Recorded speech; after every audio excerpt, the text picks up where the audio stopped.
Hi friends, आरूज किचनमध्ये तुमचे स्वागत आहे। आता श्रावण चालू झालेला आहे। बऱ्याच जणांचा उपवास असतो, तर सोमवारचा उपवास सोडण्यासाठी आपण कांदा लसूण न वापरता झटपट आणि स्वादिष्ट असे जेवण बनवणार आहोत। तर जास्त वेळ न घालवता आपण रेसिपीला सुरुवात करूयात। आपण सगळ्यात अगोदर वरणासाठी डाळ शिजवून घेऊया। त्यासाठी मी इथं एका कुकरमध्ये 1.5 ग्लास एवढं पाणी टाकलेलं आहे आणि ते गरम करण्यासाठी ठेवलेलं आहे। आता आपलं पाणी गरम होतंय तोपर्यंत आपण डाळ स्वच्छ निवडून आणि धुवून घेतलेली आहे। डाळ इथं स्वच्छ धुवून झालेली आहे। आता आपण या पाण्यामध्ये टाकून घेऊयात। आता यामध्ये आपण 1 टोमॅटो बारीक चिरून घालूयात। आता घालूया यामध्ये हळद, चवीनुसार मीठ आणि आता आपण यामध्ये थोडंसं तेल टाकणार आहोत। हे आता आपण मिक्स करूया आणि झाकण लावून 2 शिट्ट्या करून घेऊयात। एका बाजूला आपण डाळ शिजण्यासाठी ठेवलेली आहे। आपण दुसऱ्या बाजूला आता भात शिजवण्यासाठी ठेवूयात।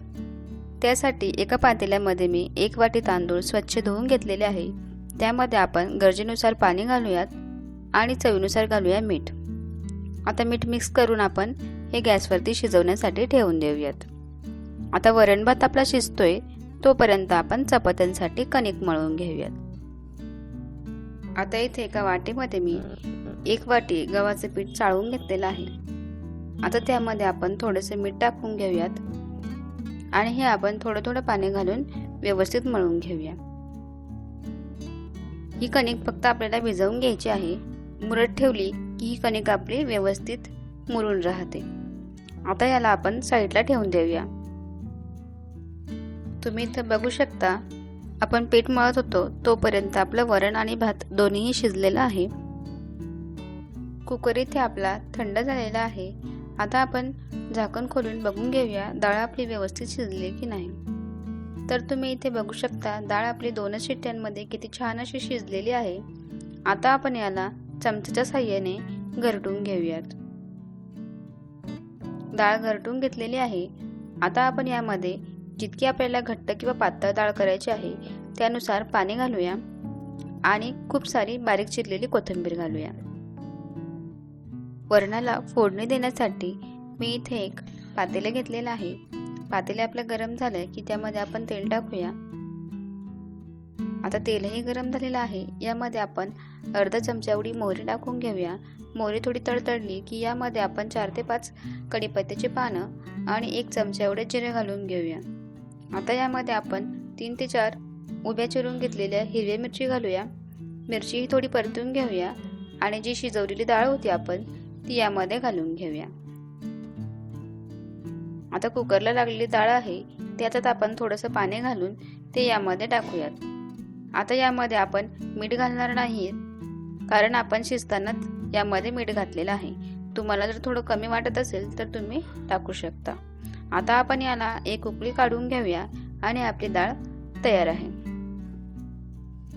भरलेली वांग्याची भाजी करण्यासाठी आता मी इथे एक पॅन घेतलेला आहे। तुम्ही बघू शकता, वांगी मी अशी मधून चिरून घेतलेली आहे आणि त्यामध्ये पाणी टाकून ठेवलेलं आहे। आता आपण त्यासाठी लागणारा मसाला बनवून घेऊया। त्यासाठी इथे मी 2 चमचे सुके खोबरे, 2 चमचे तीळ आणि 2 चमचे शेंगदाणे घेतलेले आहेत। आता हे आपण या पॅनमध्ये व्यवस्थित भाजून घेऊया। जोपर्यंत याचा थोडासा कलर चेंज होत नाहीये तोपर्यंत आपण याला भाजून घेऊया। तुम्ही बघू शकता कलर याचा चेंज झालेला आहे। हे आता आपण एका प्लेटमध्ये काढून घेऊया आणि याच पॅनमध्ये आपण भेंडीची भाजी करून घेऊया। आता आपण इथे थोडंसं तेल टाकून घेऊया आणि यामध्ये कट करून घेतलेली भेंडी घालूयात। भेंडी आपण स्वच्छ धुवून घेतलेली आहे आणि कोरडी करून आणि मगच कट केलेली आहे। जर तुमची भेंडी थोडी जरी ओली असेल तर भेंडी आपली चिकट होईल। त्यामुळे व्यवस्थित कोरडी करून घ्या आणि मगच याला कट करून भेंडीची भाजी बनवा। आता 3 ते 4 मिनिटं ही भेंडी आपल्याला अशीच फ्राय करायची आहे। तुम्ही बघू शकता भेंडी आपली थोडीशी सॉफ्ट झालेली आहे। यामध्ये आता आपण थोडेसे मसाले टाकून घेऊयात। यामध्ये आता आपण जिरा पावडर टाकून घेऊयात। आता टाकूया धना पावडर, थोडीशी आमचूर पावडर, चवीनुसार लाल मिरची पावडर, अर्धा चम्मच एवढी हळद, एव्हरेस्ट मसाला आणि चवीनुसार मीठ. आता सर्व मसाले आपले इथं टाकून झालेले आहेत. पुन्हा आपण 3 ते 4 मिनिटं याला परतून घेऊया. 3 ते 4 मिनिटं झालेली आहे. तुम्ही बघू शकता भेंडी आपली मस्त क्रिस्पी तयार झालेली आहे. आता ही आपण साईडला ठेवूया आणि मेथीची भाजी बनवून घेऊया. इथे कढईमध्ये मी तेल टाकून घेतलेलं आहे. तेल गरम झालं की यामध्ये आपण 2 बारीक चिरलेल्या मिरच्या टाकून घेऊयात. यामध्ये आपण स्वच्छ धुवून घेतलेली मेथीची भाजी घालूया. मेथीची भाजी 3 ते 4 पाण्याने स्वच्छ धुवून घ्या, म्हणजे त्यामध्ये माती राहणार नाही. आता मेथीची भाजी आपण घातलेली आहे. आता याला आपण थोड्या वेळ शिजवून घेऊयात. तुम्ही बघू शकता खूप सारं पाणी याला वळलेलं आहे. हे पूर्णपणे आपण पाणी आटवून घेणार आहोत. पाणी इथं आटलेलं आहे. आता यामध्ये आपण चवीनुसार मीठ घालूया आणि 2 ते 3 चमचे शेंगदाण्याचा कूट घालूया. आता पुन्हा याला परतून घेऊया. तुम्ही बघू शकता भाजी आपली तयार झालेली आहे. आता भेंडीची आणि मेथीची भाजी आपली तयार झालेली आहे. आता आपण वांग्याची भाजी बनवून घेऊया. आता वांग्याची भाजी बनवण्यासाठी जो मसाला आपण अगोदर भाजून ठेवलेला होता तो आता थंड झालेला आहे. तो आपण एका मिक्सरच्या बाउलमध्ये टाकून घेऊया.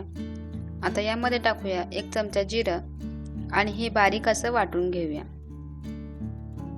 पाणी न घालता वाटून घेतलेलं आहे. आता ते आपण एका प्लेटमध्ये काढून घेतलेलं आहे. त्यामध्ये मी लाल मिरची पावडर, हळद, धना पावडर, एव्हरेस्ट मसाला आणि चवीनुसार मीठ टाकून घेतलेलं आहे. आता हे आपण मिक्स करूया आणि यामध्ये मोठे 2 चमचे तेल घालून घेऊया. तेल टाकून आता आपण मिक्स करून घेऊया. तुम्ही बघू शकता हा मसाला तेल टाकल्याने ओलसर झालेला आहे, म्हणजे आपण वांग्यामध्ये हा मसाला भरला की तो बाहेर निघणार नाही, व्यवस्थित सेट होईल. आता हा मसाला आपला तयार झालेला आहे.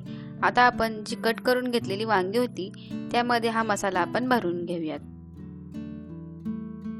आता सर्व वांगी आपली भरून झालेली आहेत. आता आपण वांग्याच्या भाजीला फोडणी देऊन घेऊयात.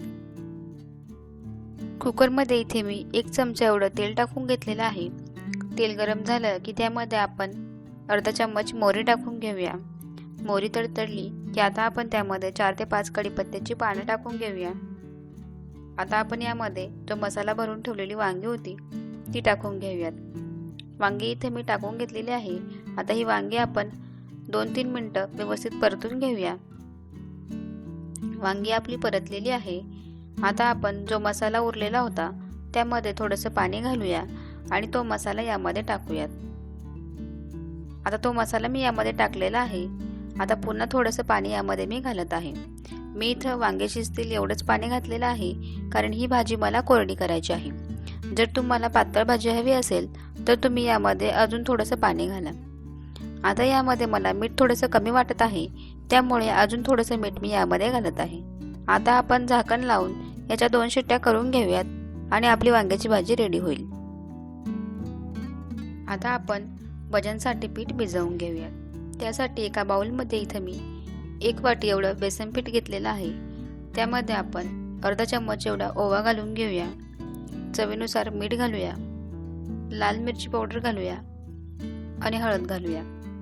आता यामध्ये आपण बारीक चिरलेली कोथिंबीर घालूया. हे सर्व आपण व्यवस्थित मिक्स करून घेऊया.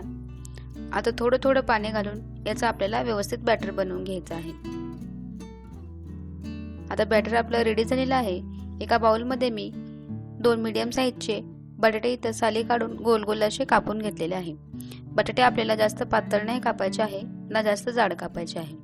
तर आता आपण भजी करून घेऊयात. आता एका कढईमध्ये इथे मी तेल गरम करून घेतलेले आहे. पण आपण भजी करण्या अगोदर यामध्ये कुरडई तळून घेऊयात. भजी तळल्यानंतर कुरडई तळायला घेतली की ती व्यवस्थित फुगत नाही, त्यामुळे भजी करण्या अगोदर आपण इथं कुरडई तळून घेऊया. आता कुरडई आपली तळून झालेली आहे. आता आपण यामध्ये पापड तळून घेऊया. कुरडई आणि पापड दोन्ही आपलं तळून झालेलं आहे. आता आपण आपली भजी करून घेऊयात. भजी बनवण्यासाठी जे बॅटर आपण तयार करून ठेवलेलं होतं ते घेऊयात आणि जी बटाटे आपण कापून ठेवलेली होती त्यामधला एक बटाटा घेऊन यामध्ये बुडवून आणि तेलामध्ये सोडायचं आहे. आता याच प्रकारे आपण सगळी भजी यामध्ये सोडून घेऊयात. आता भजी आपण सोडलेली आहे. आता आपण याला परतून घेऊयात. एका साईडने ही भजी फ्राय झालेली आहे. आता दुसऱ्या साईडने आपण याला पलटून घेऊयात. दोनही बाजूनी व्यवस्थित भजी फ्राय झालेली आहेत. कलरही याचा छान झालेला आहे. आता ही भजी आपण एका प्लेटमध्ये काढून घेऊया आणि याच प्रकारे बाकीची राहिलेली भजी तळून घेऊयात. आता आपण खीर बनवून घेऊया. इथे मी काही ड्रायफ्रुट्स घेतलेले आहे. तुमच्याकडे जे असतील ते तुम्ही घ्या. इथे माझ्याकडे बदाम होते त्यामुळे मी बदाम घेतलेले आहेत. 2 चमचे शेंगदाणे घेतलेले आहेत आणि 3 ते 4 वेलची घेतलेली आहेत.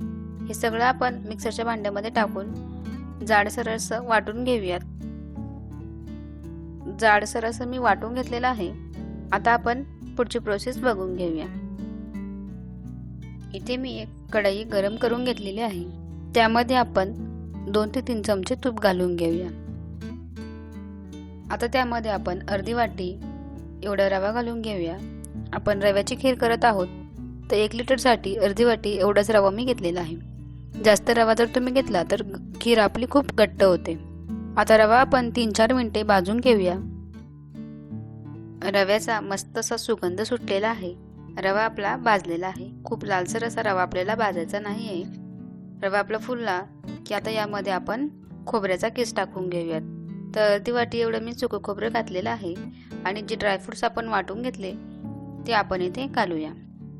आता यामध्ये आपण 2 चमचे अजून थोडंसं तूप घालूया आणि हे व्यवस्थित फ्राय करून घेऊया. आता ड्रायफ्रूट आणि खोबरेही आपले फ्राय झालेले आहेत. यामध्ये आपण 1 लिटर एवढं दूध घालून घेऊया. आता यामध्ये आपण चारोळे घालून घेऊया. आता यामध्ये आपण चवीनुसार साखर घालून घेऊया.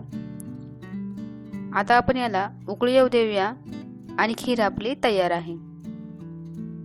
आता सगळा स्वयंपाक आपला झालेला आहे. फक्त आपण पोळ्या करायच्या ठेवलेल्या आहेत. आता आपण गरम गरम पोळ्या करून घेऊयात. कणिक आपली व्यवस्थित मुरलेली आहे. आता आपण यावर थोडंसं तेल टाकूयात आणि पुन्हा याला 1 मिनिट मळून घेऊयात. तुम्ही बघू शकता किती छान आपली ही कणिक मळलेली आहे. अशी जर तुम्ही अगोदरच कणिक मळून ठेवली तर तुमच्या चपात्या खूप छान मऊसूत होतात आणि टम्म फुगतात आणि जास्त काळ सॉफ्ट राहतात. चला तर मग आता आपण चपात्या करून घेऊयात. हा गोळा आपण गोल करून घेतलेला आहे. आता याला आपण सुक्या पिठामध्ये बुडूयात आणि थोडंसं लाटून घेऊया. हे आपण थोडंसं लाटून घेतलेलं आहे. यावरती आता आपण तेल टाकून व्यवस्थित लावून घेऊया. आता यावरती आपल्याला थोडंसं सुकं पीठ टाकायचं आहे आणि ज्या पद्धतीने आपण मोदकच्या कळ्या करतो त्याच पद्धतीने आपल्याला इथं करून घ्यायचं आहे. आता हे आपण व्यवस्थित बंद करूया आणि याचा व्यवस्थित गोलगोळा करून घेऊया. आता पुन्हा आपण याला सुक्या पिठामध्ये बुडवूया आणि याची चपाती लाटून घेऊया. तर पातळ अशी चपाती मी इथं लाटून घेतलेली आहे. चपाती आपली रेडी झालेली आहे. चला तर मग आता आपण याला भाजून घेऊया. तवा इथं गरम झालेला आहे. आता आपण जी चपाती लाटलेली आहे ती आपण यावरती टाकून घेऊयात. आता 2 मिनिटं एका साईडने अशीच ठेवूया. आता थोडेसे बबल्स आलेले आहे. आपण ही दुसऱ्या साईडने पलटून घेऊया. आता दुसऱ्या साईडने पूर्णपणे व्यवस्थित भाजून घ्यायची आहे आणि मगच आपल्याला ही पलटायची आहे. आता तुम्ही बघू शकता एका साईडने ही व्यवस्थित भाजलेली आहे. आता आपण यावरती थोडंसं तेल टाकूया आणि दोन्ही साईडने व्यवस्थित आपली पोळी भाजून घेऊया.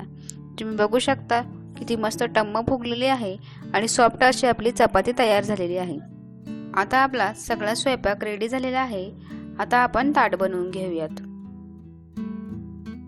तुम्ही बघू शकता किती कमी वेळेत आपण कांदा लसूण न वापरता श्रावणी थाळी आपण बनवून घेतलेली आहे.